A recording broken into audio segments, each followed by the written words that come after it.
Okay, everyone, welcome to another episode of the Intellectual Saviors of Wrestling with your hosts, the Master of the Brain Damage, Martin. and the one and only Sam H. And this is it. This is the big one, the Money in the Bank preview. It's this Sunday. I'm really excited for this one. So let's start with the pre-show. Yeah, let's quickly scour through the first one. They're very random and not really made a deal of at all. In fact, me personally, I've only just found this out through searching on Wikipedia. We've got the Lucha Dragons. This is the Dudley Boys. Yeah, this hasn't been advertised at all. They've had no build-up. I mean, where has this match come from? Yeah, I mean, there's been no incidents between the two teams. No. Nothing. So, yeah. It's like, are they just chucking out there for the sake of filling time? Yeah. I'm not even going to spend any more time on it. There's your opening match on the pre-show. Yeah, predictions, I guess, Lucha Dragons to win? Yeah, I'd imagine so. I mean, the Dudley Boys have pretty much just been used for building up the newer team. So, yeah, I suppose in that retrospect, it would make sense for the Lucha Dragons to pick up the victory. Yeah, so that's all we're going to devote on that match. Yeah, and then the second match on the pre-show, which is a tag team match, player. This one makes a little bit more sense because it's actually been built up on television and whatnot. The Golden Truth versus Breezango. Yeah, you see, this one, although it's been built up, played out, I think they've gone too long with it. It's like, well, I think it's mostly due to the Golden Truth's losing streak with this. I mean, what was the point of that? If you're going to pair them up, only to have them lose 4 or 5 matches in a row. Yeah. Well, with this match being made up now for Money in the Bank, the only logical thing to do would be to have the Golden Truth pick up the victory. Yeah, but then that raises a further question. If they do win, which they should, where does it go next? Are we going to have a rematch to determine whether it was a one-off? Yeah. I mean, Breezango, that's... You can't take these guys seriously in the tag division. No, I mean, well, me and you've discussed it in the past, but they're majorly underusing Tyler Breeze. He was one of the top guys in NXT. Yes. More for talent wise, more than what he accomplished title wise and whatnot. But if you've checked out NXT in the past, you know what Tyler Breeze brings to the product, and they've majorly been underusing him, and now to be chucking him into some half-bit tag team match, it just goes to prove the point even more. Fandango, I'm not going to speak too much on him. I think the gimmick is awful. Yes. It's one of Vince's great insights, apparently. Oh, God. I think he should just disappear off of TV for a while and maybe come back as Johnny Curtis. Yeah, now you see, if they would have introduced the original Johnny Curtis character when he was the crazy stalker type in NXT, the original NXT, not the Triple H one we have now, it could go, well, it's not exactly a PG gimmick, is it? No, but it's not one they haven't used in the past, but that's a completely different subject that we won't discuss. I mean, in the original NXT, he kidnapped Matt Striker with chloroform. Wow. Which I don't think they'd get away with on TV. Definitely not. But no, that's all the time we're going to devote on that one. Prediction? If it even matters. Well, I'm going to go with the Golden Truth. I agree. I think they probably will pick up their first win. Yeah. And yeah, and then we'll see what happens next. Right. Let's move on to the main card. Now, shall we start with a couple of the random Yeah, comes across almost filler matches. we'll get the filler out of the way before we go into the main stuff. Yeah, so let's start with the first one. Then we've got Apollo Crews facing off against Sheamus. Yeah, one of NXT's bright young superstars. Facing off against sort of one of the veterans. Yeah, I suppose you'd call him a veteran now. He's been in it for about 7 years, I think. Yeah.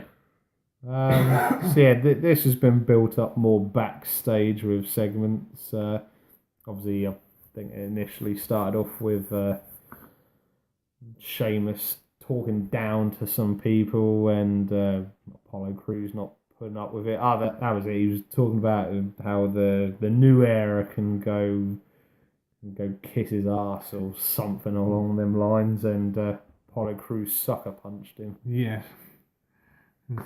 Like, originally, he had just lost to Sami Zayn in the Money in the Bank qualifier. And Sheamus went on a big old rant backstage and randomly attacked Apollo Crews for some reason. Yeah. So now this has led to this. Yeah, you would have thought it would have maybe come a little bit sooner, but it's happening at Money in the Bank now. Yes. Yeah. Yeah, there's that. Not 100% sure where this one's going to go, but I think to sort of keep up the momentum on him, I think it makes sense to get Apollo Crews pick up the victory. Yeah. With all the... Sheamus doesn't need the win. I think Apollo should win clean. Yeah. And hopefully he will. Yeah. Let's move on to the next filler match. Yes, in a repeat of a match we've seen for the last 2-3 pay-per-views. Dolph Ziggler v Baron Corbin. Again. Yeah. Yeah, it's a very weird one. I mean, obviously, 9 times out of 10, Baron Corbin's been getting one over on Ziggler, although we've had this weird segment the last few weeks where Dolph Ziggler's been doing this analysis commentary on Baron's matches. So, yeah, I mean, yeah, I think personally Baron should pick up the victory and that be the end of the rivalry. Yeah, I can't really say too much on this one because, like I say, we've seen it 3 or 4 times already. Corbin wins clean and they both move on to different things. Yeah. That's pretty much all I'm going to give on that one. So, on to the, the main card now. US title match. Rusev and Titus O'Neil. Yes, it's going to be interesting to see how the self-proclaimed greatest US champion ever will get on in this match, because they haven't really faced off against one another. It's just been the very predictable usual thing with Rusev the last few weeks. He's been beating up on the guy that he's faced in the match already. Then Titus comes in for the save, and then Rusev has been running away. And then on the previous week, we had a bit of one-upsmanship. Raw, Rusev attacked Titus. SmackDown, Titus attacked Rusev. So we've got a little bit of build-up. Not much. Yeah. So how do we reckon this one's going to turn out? Well, personally, I would like to see Titus O'Neil win it, because I think he's had a rough time this year with his suspension, which is really uncalled for. Yeah. But if hand on heart, I think Rusev will win clean. Yeah. Yeah, I think I'm very much in the same boat as you are. Right, I see Titus pick up the victory, but yeah, like you said, head says Rusev is going to pick it up and keep the momentum going on him. I mean, I know someone will eventually beat Rusev for the title, but head is saying it's not going to be Titus O'Neil. No. So yeah, there was that one. On to the next one. Should we go with the... I was about to say the the women's title match. But thanks, WWE, we haven't got that title being defended either. Yeah. We've got a, I don't like to use the word, but a slightly pointless tag team match. We've got Charlotte and Dana Brooke against Natalia and Becky Lynch. Yeah. With our Intercontinental Champion currently missing in action. Now we have the women's title no longer being defended. And you see, this match, at least there won't be any interference or shenanigans in this one. Yeah, we can but hope. We're looking at you, Ric Flair. I am hoping it goes on for longer than 10 minutes. Yeah. And that all four get to showcase what they can do. Yeah. For me personally, it's starting to get to a bit of a worrying state, 'cause it just seems as if they're sort of like plodding along with this without having the women's title defended, and sort of, just waiting for someone else to return so then they can then put it on the line again or something. But who? I mean, yeah, there are rumours going around that Charlotte will be defending the women's title against Sasha Banks at SummerSlam. I'm very much hoping that. But if you've seen any WWE television this week, you'll know that Sasha Banks competed on Superstars. Really? Which is quite an insult. Yeah, I mean, I get it. Everyone's got to pay their dues and whatnot, but, well, you can go back, watch any NXT match with Sasha on. She's just an amazing performer, and admittedly, I prefer to see her as a heel instead of a face, because she just plays it so well. But, yeah, I mean, if she's ready and willing to go, then, surely she should be on television. She should be. Just something to change it up. Yeah, I mean, well, to be honest, I can't really see too many challenges out there. I mean, obviously, at some point we've got Nikki Bella potentially coming back. I'm not sure if they chuck her straight back into the title picture, and obviously, as we discussed on the Raw review, we had Paige on television again, but then her appearances have been very far and few apart. Maybe a call up for Bayley is in the pipeline? That's a sore subject for me, because, the work Bayley's been doing in NXT has been absolutely outstanding, and I can't help but think if they do call her up, they're going to screw it up somehow. Yeah. See, this is the big thing. If you've seen any of the Breaking Grounds, you will know Triple H just gets women's wrestling. He believes in it.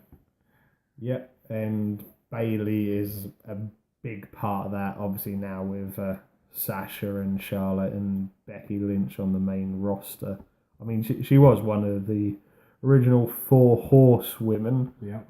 But since the others have been called up on the main roster, she has sort of truly taken it on her shoulders and taken it to a whole new level. And Vince, which is a criticism, our 70-something-year-old WWE chairman just doesn't get women's wrestling and hasn't in a long time.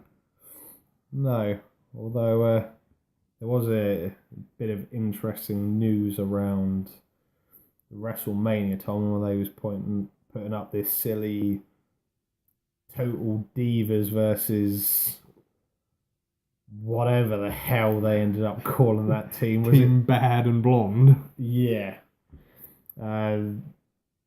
Originally, it wasn't going to be Team Total Divas, because originally Vince wanted Bayley to be part of the team, but Triple H, and I will give him his dues for putting his foot and digging it in the ground, he turned around and said, Bayley is my women wrestler.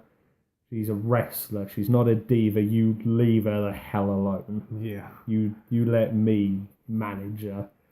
And then inevitably we got the very silly and pointless call-up of Eva Marie. And then it became Total Divas. But Yeah. so predictions for this one: is it going to be the good guys or the bad guys winning this tag match? I'd like to think you'd have the good guys going over once in this rivalry, so I'd like to think Natalia and Becky would pick up the victory, but then it's just got my niggling feeling in the back of my head just saying, no, Charlotte's going to do it again. Yeah. See, I don't really have a prediction. I'm probably going to be watching this half-assed, if I'm being perfectly honest. Yeah. On to the next tag team match. This one I am looking forward to. Oof. Fatal 4-Way tag team title match. Which, despite what Stephanie McMahon said, Teddy Long set this match up. Yeah, yes he did. Teddy special. Yeah.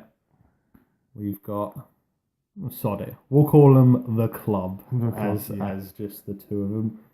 Club versus the New Day versus Enzo and Big Cass against the Vaudevillains. Yeah, see, this match I'm expecting a lot out of. If they give it a good amount of time, you have 4 teams here who can all perform.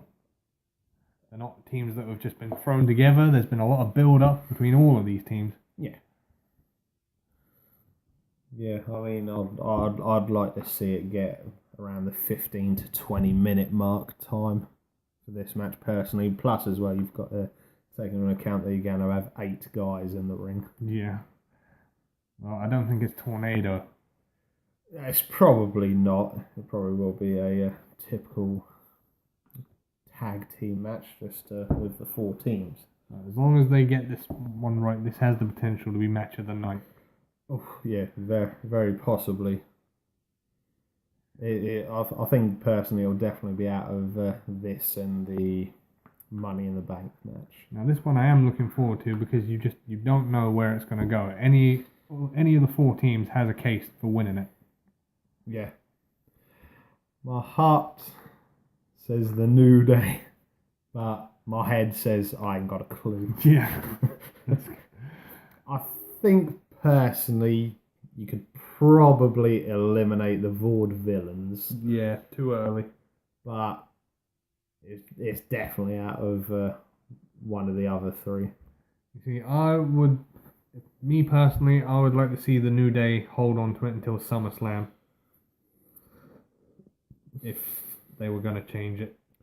Yeah, it is a bit of a tricky one because obviously the Club have got to be shown to have a bit of dominance and whatnot in this rivalry, but then at the same time, I think they've possibly brought them in to the tag team title picture a little bit too early. Yeah. Personally, I go for New Day to retain. Yeah. But I'll be watching this one with great interest. Yes. So, next match. Oh, should we just jump straight into it? Well, we got Money in the Bank. Yeah, it won't be the main event, so Money in the Bank. This one also has the potential to be match of the night. Yeah.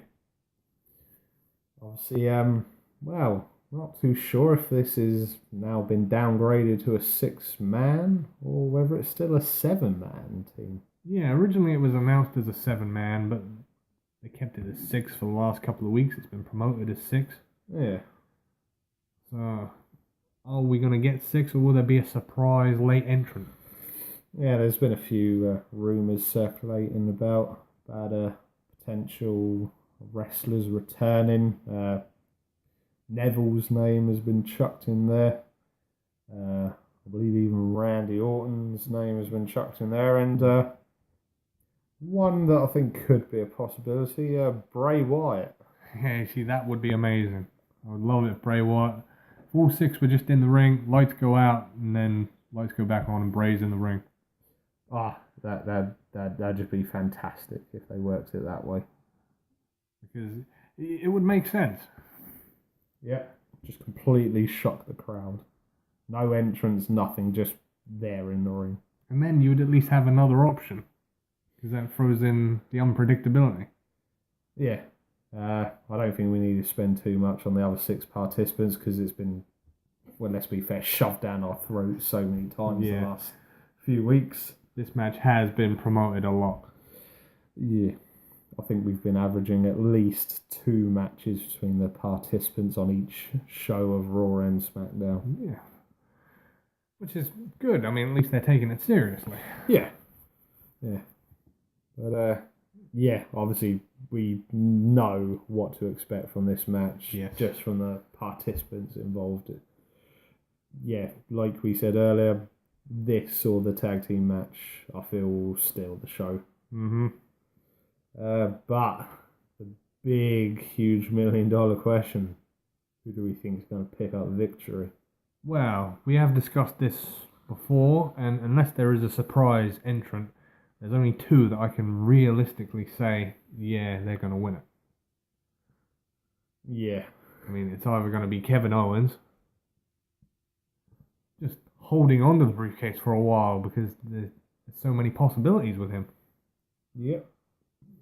Or the other hand, we agreed the other logical option would be the Lunatic Fringe, Dean Ambrose. Yeah, now you see, this would make sense because, as we discussed on the Raw review, he teased winning it and cashing it in on the main event, turning that into a triple threat. Yeah, which would be exciting to see. Yeah, I mean, I'm not particularly fussed either way who wins this match. Out of them 2 I just mentioned, as we've discussed in the past, I think it's too early for Sami Zayn and Cesaro to be getting someone like that. I think they need to build the momentum a bit more with Cesaro before they start chucking him in the main title picture. Yeah. Yeah, I mean, head on heart. Well, as we've said in the past, I'm a huge KO fan. I think he's absolutely fantastic. So I would quite enjoy seeing Kevin Owens pick up the briefcase. For me personally, I would like Ambrose to win it because then it would raise the unpredictability of the main event. Yeah. With his Shield brothers. Yeah, I mean, obviously, straight away people would be thinking straight away, right, when's Dean going to turn up in the main event? Is he? Well, yeah. I mean, he could all just trick everyone and say, yeah, you know what?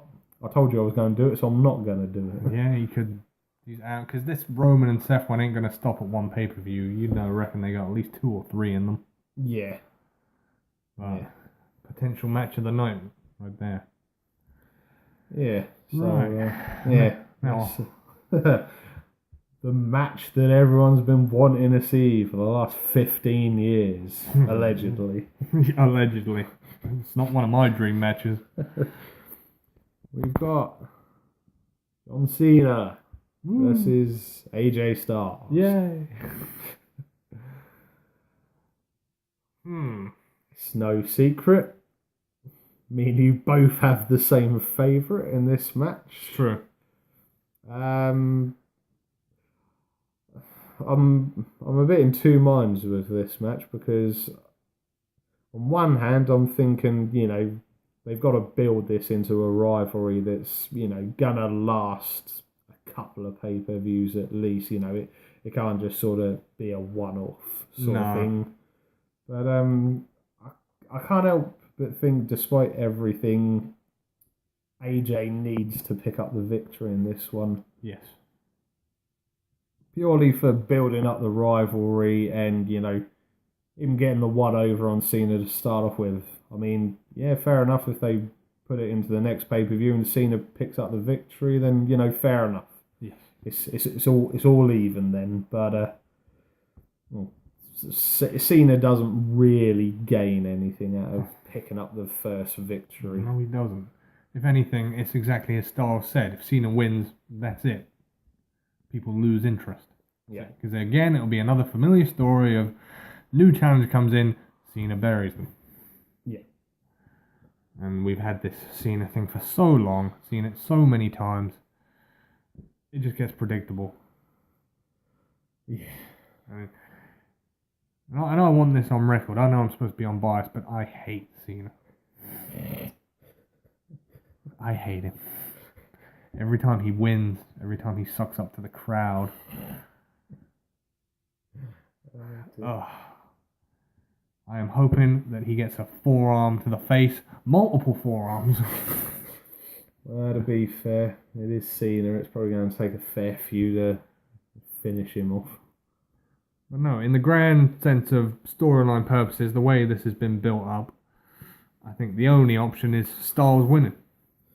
Yeah, it would make the most logical and business sense to have it finished that way. That is how I'm predicting it. Yep, and I'm totally in agreement with you on that one also. Should be a good match. Cena normally gets given about 20-25 minutes. Yep, and trying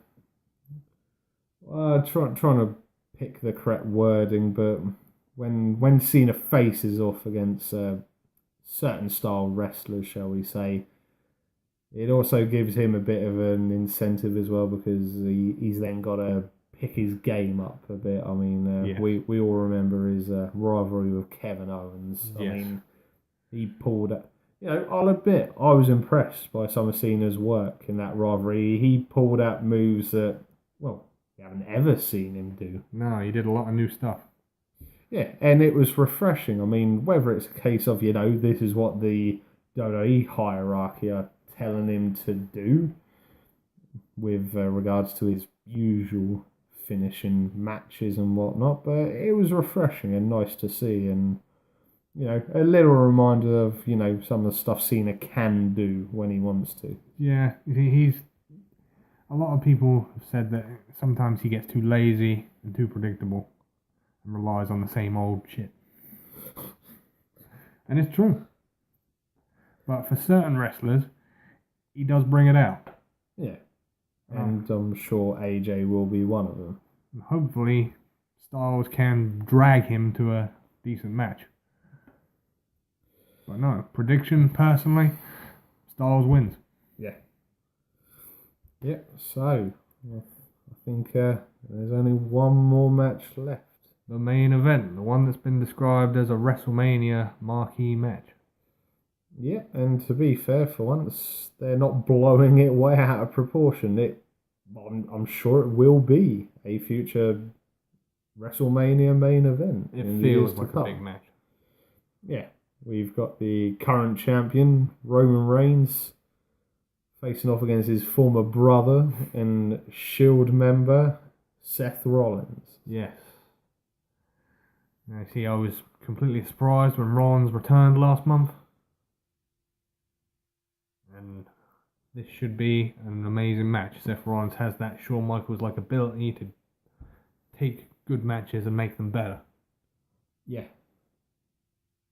Yeah, I mean, I don't think we're going to put him in the same league, but he's got abilities and likenesses to Shawn in the way he goes about matches and performs.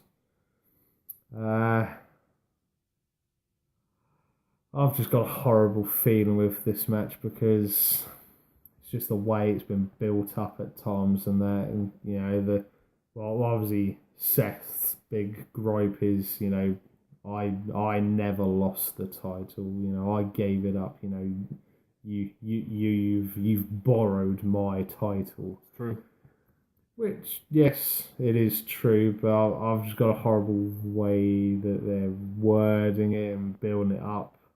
It seems as if they're sort of like building up to be, it would be too predictable for Seth to win the match. Because he, being out 6 or 7 months with his injury, it's not a unrealistic thing. But if Roman does win and retain the title, then what's the storyline for the rematch? That's the only question I have. Yeah, there is that. I mean, if he beats Seth, then there you go. That's the answer. It's like, yep, he's the man. He beat the guy who never lost the title. Game over.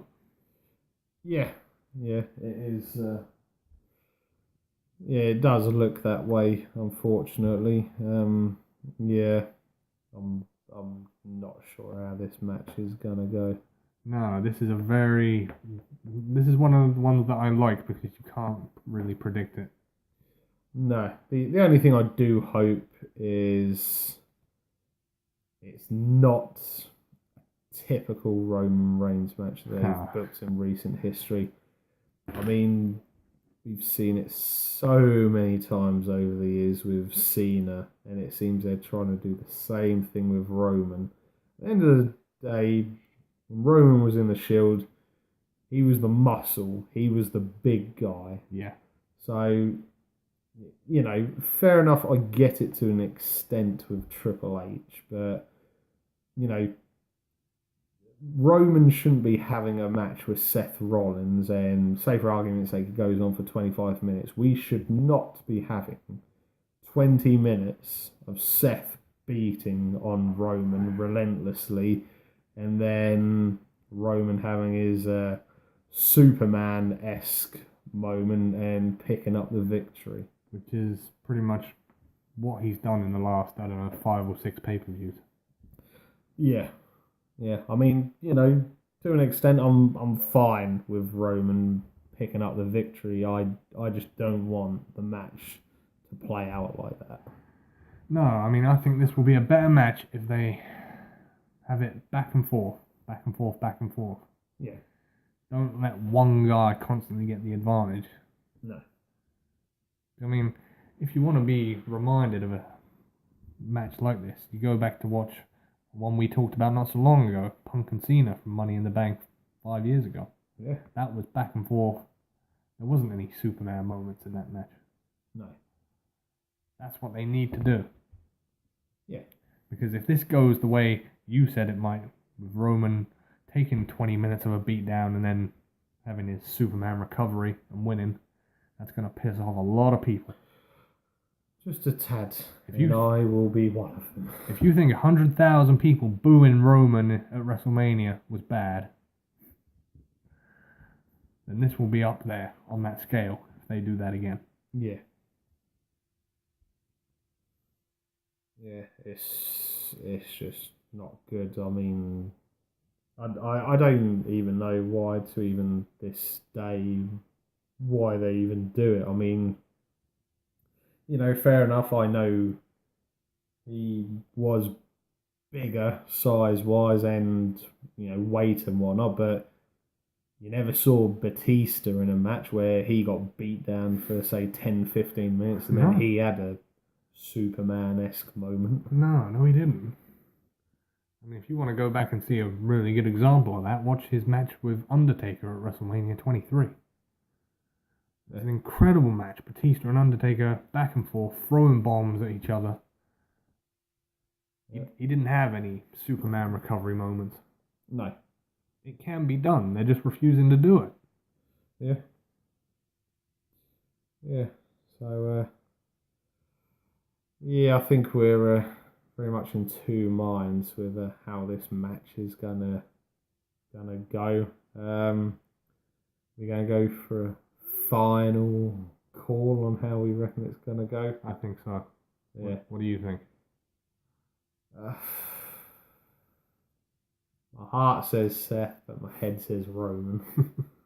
It's funny you saying that because I'm exactly the same. I want Seth to win it. I think for storyline purposes, it makes more sense for him to reclaim it. But I've just got that feeling in the back of my head that Roman has his Superman moment, wins 1, 2, 3. Yeah.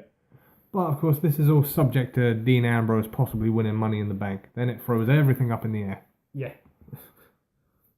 Yeah, most definitely. So we'll be keeping a very keen and extra eye on the Money in the Bank ladder match. So I think that wraps it up for this one. Yep. If you're still with us after listening to us for 34 and a half minutes, well done. Well done. So, from your hosts, the Master of the Brain Damage, I've been Martin. and the one and only Sam H, we will see you on the next one. Peace out.